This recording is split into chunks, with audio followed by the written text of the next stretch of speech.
Hello. आज हम cricket की सारी लेटेस्ट न्यूज़ ला रहे हैं। आज जैसबॉल की क्लास के सामने पर्थ में हिस्ट्री रची गई। सबसे पहले तो केएल राहुल और जायसवाल की रिकॉर्ड ब्रेकिंग 172 की पार्टनरशिप थी पर्थ टेस्ट में।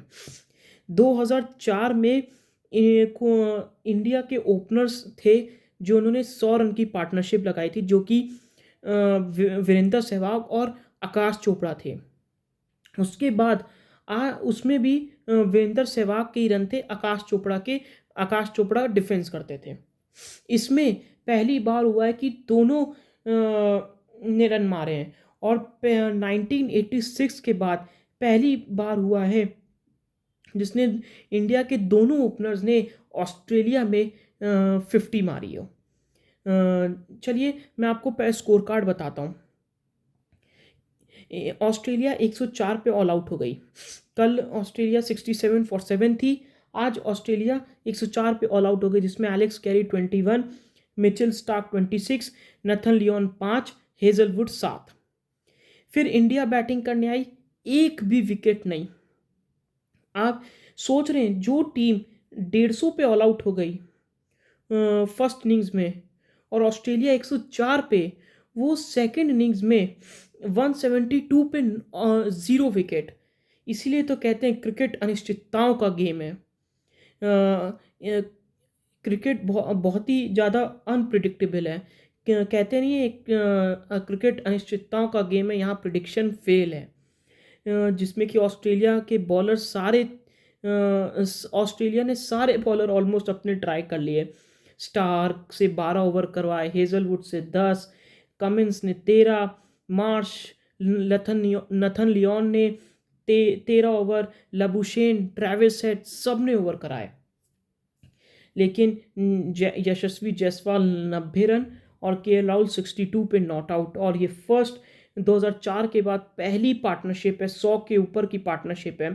पहली पार्टनरशिप लगाई थी 2004 में, जो कि वीरेंद्र सहवाग और आकाश चोपड़ा ने लगाई थी। और 1986 के बाद पहली बार दोनों ओपनर्स ने 50 मारी हो। कमाल कर दिया। और अगर कल इंडिया कल लंच तक भी खेलती है या टी तक खेलती है, मतलब 2 सेशन भी खेलती है इंडिया, और अगर 150 रन और एक्स्ट्रा ऐड करती है, अभी इंडिया 218 रन से आगे है, जिसमें इंडिया ने अभी 172 रन मारे। अगर 172 में आप 150 या 200 के करीब ऐड कर दें तो 400 450 रन पर्थ में चेस करना ऑस्ट्रेलिया के लिए मुश्किल हो जाएगा। मुश्किल क्या, ऑलमोस्ट टूवर्ड्स इम्पॉसिबल। लेकिन आपको भी पता है क्रिकेट अनिश्चितताओं का गेम है। लेकिन हमें इंडिया 418 400 450 रन का अगर टारगेट देती है, तो ऑस्ट्रेलिया के 90% चांसेस हैं वो टेस्ट मैच हार जाएंगी पहला।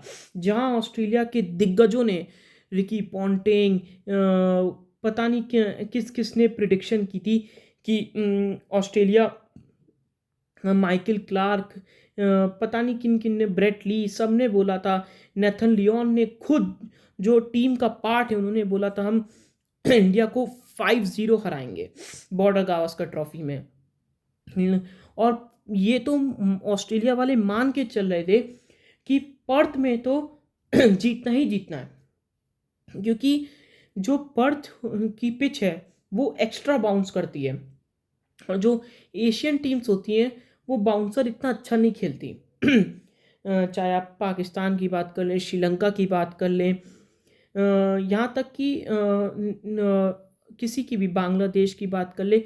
इंडिया में इंडिया का उन्होंने बताया कि ऐसा नहीं है, ये इंडिया है। अभी इंडिया खेलेगी और हराएगी पर्थ में। चलिए दूसरी न्यूज़ की तरफ चलते हैं।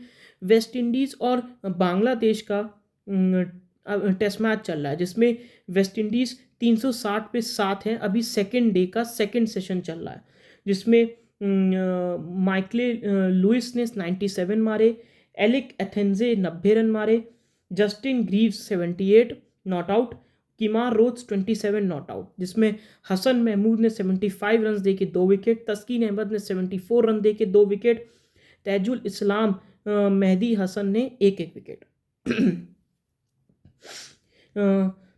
चलिए तीसरी न्यूज़ की तरफ चलते हैं। शर्जील खान वापसी कर रहे हैं चैंपियंस T20 कप में, जो कि 7 दिसंबर से 25 दिसंबर में खेली जाएगी पाकिस्तान में, जो एक डोमेस्टिक टूर्नामेंट है चैंपियंस T20 कप, जिसमें उसमें शर्जील खान को स्क्वाड में डाला गया है। चलिए चौथी न्यूज़ की तरफ चलते हैं।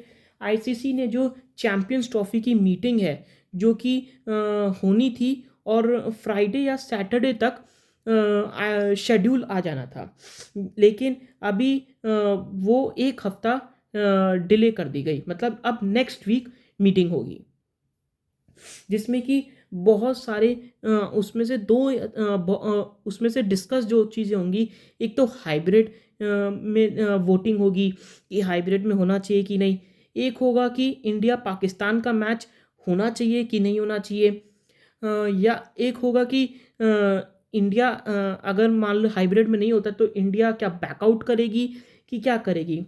देखिए अगर एक था कि इंडिया पाकिस्तान ने बोला था कि हम हाइब्रिड में हम पाकिस्तान की जो मैच है वो यूएई में नहीं खेलेगी, हम सारे के सारे मैच पाकिस्तान में खेलेंगे। इंडिया अपने सारे मैच दुबई या यूएई में खेल ले। लेकिन इसमें जो हॉटस्टार है, उन्होंने जो स्टार स्पोर्ट्स है, उन्होंने जो जो कॉन्ट्रैक्ट साइन किया था आईसीसी के साथ, उसमें लिखा था 2027 तक जो कॉन्ट्रैक्ट साइन किया था कि हम एक पाकिस्तान इंडिया का मैच जरूर खेलेंगे। तो ये जो हाइब्रिड है, जिसमें इंडिया अलग ग्रुप में पाकिस्तान अलग ग्रुप में, इसका तो सीन बहुत ही कम लगता है। अगर दोनों अपने अपने डिवीजन में हैं कि हम ये पाकिस्तान नहीं जाएंगे और पाकिस्तान क्या है, हम इंडिया मतलब हम अपने मैचेस इन पाकिस्तान से शिफ्ट नहीं करेंगे, तो उस सिनेरियो में इंडिया अपने मैचेस सारे उसमें करेगा, पाकिस्तान सारे मैचेस अपने उस पे करेगा, सेपरेट ग्रुप्स होंगे दोनों के। उसमें फिर क्या जो स्टार स्पोर्ट्स है, आईसीसी उसको कंपनसेट कर देगा, कुछ पैसे दे देगा एक्स्ट्रा, या फिर जो अगला जो इवेंट आएगा उसमें स्टार स्पोर्ट्स की जो कुछ फाइनेंशली अलग से उनको दे देगा। और बाकी जो अगर मान लीजिए वोटिंग में इंडिया हार जाती है, जिसकी 99% चांसेस है ऐसा नहीं होगा, पाकिस्तानी वोटिंग में हारेगी। इसके रीज़न भी हैं जो मैंने आपको कल भी बताया था, आज भी बता रहा हूँ कि इसमें रीज़न ये है कि इंडिया एक पावरफुल बोर्ड है, और अगर किसी के पास पैसा आ रहा है वो किसी को बुरा नहीं लगता।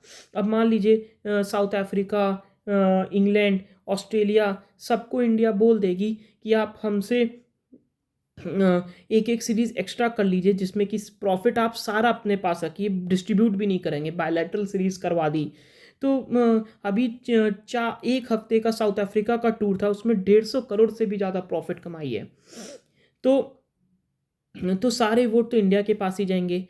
अगर 1% चांस पाकिस्तान जीत भी जाती है, तो इंडिया की जगह सिंपल स्ट्रेट फॉरवर्ड है, श्रीलंका चैंपियंस ट्रॉफी खेल लेगी, क्योंकि वो 9th रैंक पे है। अगर मतलब और इंडिया अभी जो जय शाह और मोहसिन नकवी है वो भी बात करेंगे फ़ोन कॉलिंग या फिर जूम मीटिंग के थ्रू, किसी के भी थ्रू। जय शाह उनको ऑफ़र देंगे जो आप चैंपियंस ट्रॉफी हाइब्रिड में मान लीजिए और हम आपको पैसा फाइनेंशियली सपोर्ट करेंगे, जिसमें कि जो प्रॉफिट होता है, जनरेट होता है प्रॉफिट, उसमें जैसे इंडिया का 46% है, तो हम कह देंगे जो हमारा 2 या 3% है, जैसे 42% इंडिया ले लेगी, और जो पाकिस्तान का जो मान लीजिए 5% 6% जो आता है, उसको आप 9 या 10% कर दीजिए, प्लस हम आपको जो फाइनेंशली और भी पैसा देंगे अपनी तरफ से, या फिर कुछ ऐसा कर देंगे। तो पाकिस्तान मुझे लगता है ये जो ये सब मीटिंग में डिस्कस होगा। ये अभी ना पीसीबी की तरफ से बोला है कि कोई मीटिंग के बारे में डिस्कस हुआ है, मीटिंग है, और ना बीसीसीआई को पता है कि कोई मीटिंग है। ये आईसीसी ने अभी ऑफिशियली नहीं बोला है, ये अंदर के सोर्स बता रहे हैं। चलिए कल चौथी न्यूज़ की पांचवी न्यूज़ की तरफ चलते हैं। पाकिस्तान और जिम्बाब्वे का कल ओडीआई मैच खेला जाएगा, जिसमें कि पाकिस्तान की प्लेइंग 11 मैंने आपको पहले भी बता दी है, कुछ नहीं है। सारे वही हैं, बस बॉलिंग में चेंजेस हैं। साइम अयूब, अब्दुल्ला शफीक, कामरान गुलाम, Rizwan captain, Salman Ali Agha vice captain, Irfan Khan Niazi, Aamir Jamal, Abrar Ahmad, Haris Rauf, Mohammad Hasnain, धानी या अहमद दनियाल से इन दोनों में से एक कोई खेलेगा। चलिए छठी न्यूज़ की तरफ चलते हैं।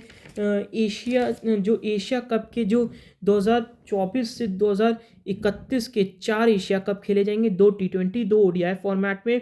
उसके मीडिया राइट सोनी ने और मैक्स इंटरटेनमेंट प्राइवेट लिमिटेड ने ले लिए हैं, जिसमें कि सोनी और जियो स्टार के बीच बिडिंग, जियो स्टार के बीच थी कि कौन ले जाएगा। लेकिन जब फ्राइडे को ई ऑक्शन हुआ, जो इलेक्ट्रॉन मतलब जब बिडिंग की बारी आई, ऑक्शन की बारी आई, तो उसमें जियो स्टार पार्टिसिपेट नहीं किए, तो लोनली बिडर था सोनी। तो उनको मीडिया राइट्स मिल गए $170 मिलियन में उनको अब मिल गए, जिसमें कि सारे एशिया कप मेंस के, अंडर 19 वुमेन्स सबका होगा। जिसमें मैं आपको बताता हूँ, इंडिया का 2025 में है वो टी20 फॉर्मेट में, 2027 में बांग्लादेश में ओडीआई फॉर्मेट, दो दो 29 में पाकिस्तान में है टी20 फॉर्मेट, 31 में ओडीआई में है श्रीलंका में है ओडीआई फॉर्मेट में। चलिए, अगर आपको मेरा न्यूज़ सेगमेंट पसंद आए तो लाइक करें, शेयर करें और सब्सक्राइब करें।